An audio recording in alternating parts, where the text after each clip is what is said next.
සති දෙකෙන් රැවුල වවා ගන්න ආසද? එහෙනම් මේ වීඩියෝ එක වීඩියෝ එකට යන්න කලින් ඔයාලගේ සෙට් එකේ රැවුල වැවෙන්නේ නැති යාළුවවත් මේ වීඩියෝ එකට මෙන්ෂන් කරන්න. ඒ වගේම තමයි ඔයා තාමත් මාව ෆලෝ කරලා නැත්නම් ඉක්මනටම ෆලෝ බටන් එක බලලා මාත් එක්ක සෙට් වෙන්න. ඇත්තටම සති දෙකෙන් රැවුල වවන්න පුළුවන්. කොහෙත්ම බෑ. මේ රැවුල වවනවා කියන කාරණාවට ප්‍රධාන වශයෙන් කාරණා තුනක් බලපානවා. ඒ තමයි ඔයාගේ වයස, ඔයාගේ ටෙස්ට් ලෙවල් එක සහ ස්කින් එක. සාමාන්‍ය කොල්ලෙක්ගේ රැවුල වැවෙන්න පටන් ගන්නේ අවුරුදු 18 දී. රැවුල වැවෙන්න නම් ඔයා දැනගන්න ඕනේ පොඩ්ඩක් දැලි රැවුල ආවා කියලා සතුටු වෙන්නේ නැතුව බියඩ් මැප් එකට අනුව ඔයාගේ රැවුල ෂේව් කරන්න.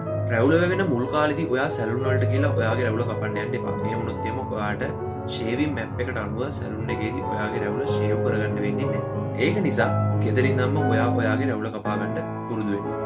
අනිත් දේ තමයි ඔයා දැනගන්න ඕනේ ඔයාගේ ටෙස්ට් ලෙවල් එක naturally grow කරගන්න. ටෙස්ට් ලෙවල් එක naturally grow කරගන්නේ කොහොමද කියලා මම වීඩියෝ ගොඩක් කරලා තියෙනවා මගේ ප්‍රොෆයිල් එකේ. ඔයාලට ඒව ගිහිල්ලා චෙක් කරන්න පුළුවන්. ඉතින් මේ දේවල් කරලා ඔයා රැවුල වවා ගත්තට පස්සේ ඔයා දැනගන්න ඕනේ ඔයාගේ මූණට ගැළපෙන රැවුල් කට් එක මොකක්ද කියලා හොයාගන්න. එහෙනම් රැවුල නැති කොල්ලොන්ට ඉක්මනට රැවුල වැවෙන්න කියලා ප්‍රාර්ථනා කරන ගමන් මම අද මේ වීඩියෝ එක නවත්තනවා. good luck.